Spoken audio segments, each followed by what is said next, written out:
Now let's put in the lifters.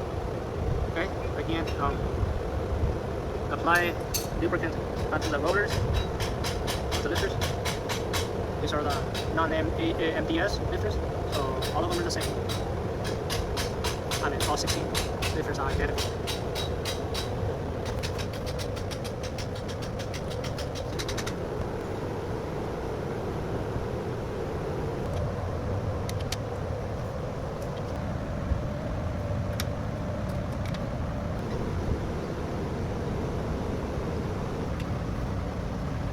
All down back too. So we have the camshaft in, all the lifters in there. Okay.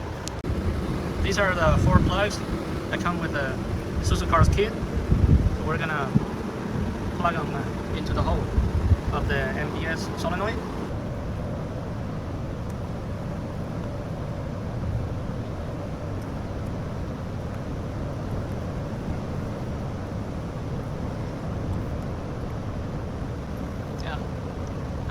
Put back in the bolts that holds the solenoid.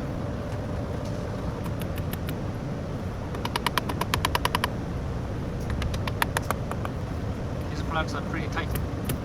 You want to tap them in.